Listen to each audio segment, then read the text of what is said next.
कक्षा 7वीं की student finally आपका वैसे यहाँ पे हिंदी का अर्धवार्षिक परीक्षा 7/2/25-26 का पेपर लेके आ चुके हैं। आप लोग बहुत सारे यहाँ पर कमेंट कर रहे थे कि हिंदी विषय पेपर लाओ, तो फाइनली आपका पेपर आ चुका है। और साथ ही इस वीडियो में हम फुल सॉल्यूशन सहित आपका पेपर कंप्लीट करने वाले हैं, तो इस वीडियो को आपको ध्यान से देखना है और वीडियो को लाइक कर लीजिए, चैनल को सब्सक्राइब कर लीजिए। साथ ही इस वीडियो को आपको अपने यहाँ पर दोस्तों तक शेयर कर देना है, जिससे वो भी यहाँ पर 60 में 60 नंबर लेके आ सके। तो इस वीडियो को अपने दोस्तों तक जरूर शेयर कर दीजिएगा।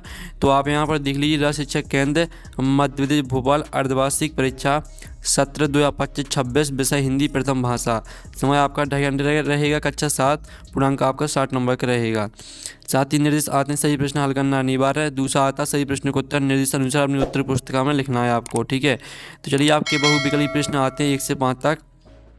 निर्देश आता प्रश्न को पढ़कर नीचे दिए विकल्पों में से सही विकल्प का उत्तर लिखिए। तो आपका यहाँ पहला दिया गया है, फूले कदम्ब कविता में कवि का मन किसे छूना चाहता है। तो इसका आपका यहाँ पर ए ऑप्शन आता अंबर को, बी आता कंदुक को, सी आता कदम्ब को और डी आता बादल को। तो जो आपके यहाँ पर दिया गया फूल, ठीक है, फूले कदम्ब कविता में कवि का मन किसे छूना चाहता है, तो इसका जो राइट आंसर रहेगा वो आपका यहाँ पर कदम्ब को हो जाएगा, ठीक है, सी राइट आंसर रहेगा। मैं आपके यहाँ पर दूसरा आता है, दीपू से सभी क्या करते थे। तो आपका यह था ईर्ष्या, बी था घृणा, सी था आपका द्वेष और डी था आपका लड़ाई। तो इसका राइट आंसर आपके यहाँ पर ईर्ष्या हो जाएगा, ये राइट आंसर रहेगा। और तीसरा आता आज रविवार का दिन है, वाक्य में रेखांकित शब्द का समानार्थी शब्द कौन सा है। तो आपका ए ऑप्शन आता है यहाँ पर दिनकर और बी आता दिवाकर, सी आता आपका दिवस और डी आता दिन। तो इसका जो राइट आंसर रहेगा वो आपका दिवस हो जाएगा, सी राइट आंसर हो जाएगा। चौथा आपका यहाँ पर दिया गया उत्थान का विलोम शब्द है। तो आपका ए आता पतन और बी आता आपका यहाँ पर गिरना, सी आता आपका चोटी और डी आता ठहरना।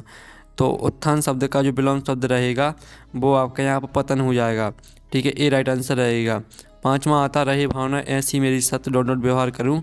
तो आपका यहाँ पर ए ऑप्शन आता सरल, बी आता गरल और सी आता आपका सघन और डी आता मगन। तो जो आपका प्रश्न पाँचवा दिया गया है, रहे भावना ऐसी मेरी सत्य सरल व्यवहार करूँ। तो आपका यहाँ पर पाँचवीं का आंसर आपका सरल सरल हो जाएगा, पाँचवीं का आंसर, ठीक है। तो जो आपके प्रश्न 1 से लेकर यहाँ पर, ठीक है, आप यहाँ पर थे प्रश्न 1, 2, 3, 4, 5 जो आपके बहुविकल्पी प्रश्न दिए गए थे वो कंप्लीट हो जाते हैं, ठीक है। आपने यहाँ पर अच्छे से यहाँ पर याद कर लिए होंगे। अब चलिए आपके आते हैं रिक्त स्थानों की पूर्ति कीजिए, ठीक है, रिक्त स्थानों की पूर्ति कीजिए। प्रश्न क्रमांक 6 से 10 तक रहेंगे आपके रिक्त स्थान। तो निर्देश आता है रिक्त स्थानों की पूर्ति कीजिए, प्रत्येक प्रश्न के लिए 1 अंक निर्धारित है।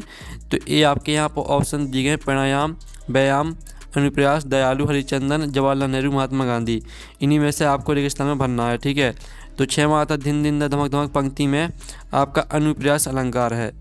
तो आपका यहाँ पर 6वें का आंसर हो जाएगा अनुप्रयास, ठीक है, अनुप्रयास आपका 6वें का उत्तर रहने वाला है। फिर आपका यहाँ पर 7वां आता अष्टांग योग का चौथा अंग डॉट डॉट है।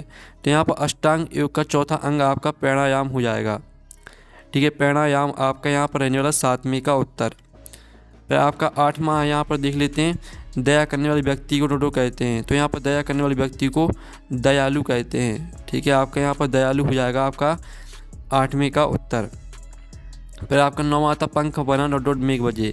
तो पंख बना हरिचंदन, ठीक है, आप यहाँ पर देख लीजिए पंख बना हरिचंदन मेघ बजे। तो आपका 9वें का आंसर हरिचंदन हो जाएगा। फिर आपका 10वां आता भारत एक खोज डॉट डॉट द्वारा लिखी गई एक प्रसिद्ध पुस्तक है। तो भारत एक खोज आपकी जो राइट आंसर रहेगा इसका वो हो जाएगा जवाहरलाल नेहरू, ठीक है, भारत एक खोज जवाहरलाल नेहरू, ठीक है, भारत एक खोज जवाहरलाल नेहरू द्वारा लिखी गई एक प्रसिद्ध पुस्तक है। तो आपका 10वें का आंसर रहेगा जवाहरलाल नेहरू, ठीक है। तो जो आपके रिक्त स्थान है वो कंप्लीट हो जाते हैं, आपने अच्छे से याद कर लिए होंगे। अब आते हैं आपके यहाँ पर अति लघुत्तरीय प्रश्न आते हैं 11 से लेकर 16 तक। निर्देश आता है प्रश्न को उत्तर 1 या 2 वाक्यों में लिखिए, प्रत्येक प्रश्न के लिए 2 अंक निर्धारित है। तो आपके यहाँ पर 11वां आता शाम के समय गंगा नदी कैसी दिखाई देती है और दिन दुखी जीव के प्रति हमारा व्यवहार कैसा होना चाहिए। 13वां आता दादी घड़ी कहानी के अनुसार असली अलार्म कहाँ होता है और गणगौर मध्य प्रदेश को किस क्षेत्र का लोक नृत्य है।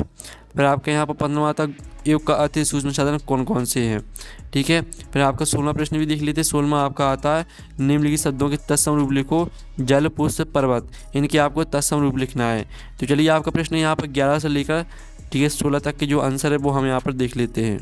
तो स्टूडेंट जो आपके यहाँ पर दिया गया है, शाम के समय गंगा नदी कैसी दिखाई देती है। तो यहाँ पर शाम के समय गंगा नदी शांत और गंभीर दिखाई देती है, जिससे सूर्य की डूबती हुई किरणें और आकाश का रंग प्रतिबिंबित होता है।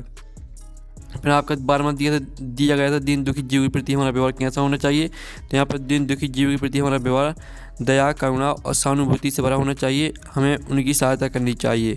फिर जो आपका 13वां प्रश्न दिया गया था, दादी घड़ी कहानी के अनुसार असली अलार्म कहाँ होता है।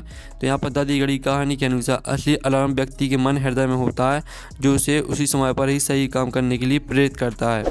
फिर आपका यहाँ पर 14वां यहाँ पर आता है, गणगौर मध्य प्रदेश किस क्षेत्र का लोक नृत्य है। तो यहाँ पर गणगौर मध्य प्रदेश के मालवा और निमाड़ क्षेत्र का लोक नृत्य है। फिर जो आपका 15वां दिया गया था, योग को अति सूक्ष्म साधन कौन कौन से हैं। तो योग के अति सूक्ष्म साधन आपकी धारणा, ध्यान और समाधि है, जिन्हें सामूहिक रूप से संयम भी कहा जाता है। फिर आपका 16वां प्रश्न का उत्तर देख लीजिए, जिसमें आपको जल, पुष्प, पर्वत के तत्सम रूप लिखने थे। तो जल का तत्सम आपका हो जाएगा जल, और फूल का तत्सम पुष्प हो जाएगा, और ठीक है, और आपका पहाड़ का पर्वत हो जाएगा, यानी पर्वत का आपका पहाड़ हो जाएगा। ठीक है, इस तरह से आपके आंसर रहने वाले हैं। अब चलिए आपके यहाँ पर देख लेते हैं लघुत्तरीय प्रश्न। तो स्टूडेंट आपके लघुत्तरीय प्रश्न आते हैं यहाँ पर 17 से 22 तक। 17वां आता, नेहरू जी ने अपनी भस्म को गंगा में डालने की इच्छा क्यों व्यक्त की है। 18वां आता, मेघ बजे कविता में कवि ने किन किन बातों का उल्लेख किया है। 19वां आता, सज्जनता की पहचान किससे होती है। 20वां आता, मैत्री भाव जगत में मेरा सब जीवों से नित रहे, इस पंक्ति का भावार्थ आपको लिखना है। 21वां आता, नेहरू जी ने अपनी भस्म को गंगा में डालने की इच्छा क्यों व्यक्त की है। और फिर आपका 22वां आता, पढ़ते समय दीपू को कौन कौन परेशान करता था और कैसे। तो चलिए आपका प्रश्न 17, 18, 19, 20, 21, 22 जो इनके उत्तर है वो देख लेते हैं। तो स्टूडेंट आप यहाँ पर देख लीजिए, नेहरू जी ने अपनी भस्म को गंगा में डालने की इच्छा क्यों व्यक्त की है। तो इसका उत्तर देख लीजिए, आपका रहने वाला है, नेहरू जी ने अपनी भस्म को गंगा में डालने की इच्छा इसलिए व्यक्त की है क्योंकि गंगा भारत की प्राचीन संस्कृति और सभ्यता का प्रतीक है। वह भारत की नदियों, मैदानों तथा जनता से जुड़ाव महसूस करते थे। ये आपको 17वें प्रश्न का उत्तर रहेगा। 18वें प्रश्न का उत्तर आप देख लीजिए, मेघ बजे कविता में कवि ने किन किन बातों को उल्लेख किया। तो इसका उत्तर आप यहाँ पर देख लीजिए। फिर 20वें क्वेश्चन का आंसर देख लीजिए, मैत्री भाव जगत में मेरा सब जीवों से नित रहे, इस पंक्ति का आपको भावार्थ लिखना था। तो ये आपका भावार्थ यहाँ पर दिया गया है। और 21वें प्रश्न का उत्तर देख लीजिए, नेहरू जी ने अपनी भस्म को गंगा में डालने की इच्छा क्यों व्यक्त की है। तो ये आपका 21वें प्रश्न का उत्तर रहने वाला है। और पढ़ते समय दीपू को कौन कौन परेशान करता था और कैसे। तो इसका उत्तर भी देख लीजिए। अब चलिए आपके द्विगुत्तीय प्रश्न देख लेते हैं। अब स्टूडेंट आपके द्विगुत्तीय प्रश्न यहाँ पर आते हैं 23 से 26 तक। निर्देश आता, प्रश्न को उत्तर 75 100 शब्दों में लिखिए, प्रत्येक प्रश्न के लिए 5 अंक आपका निर्धारित है। 23वां आता, किसी एक महापुरुष पर आपको 10 वाक्य लिखने, जवाहरलाल नेहरू, महात्मा गांधी, नोटा अम्बेडकर, तीनों में से आपको किसी एक पर लिखना 10 वाक्य। 24वां आता, मेरी कविता का मुख्य भाव अपने शब्दों में आपको लिखना है।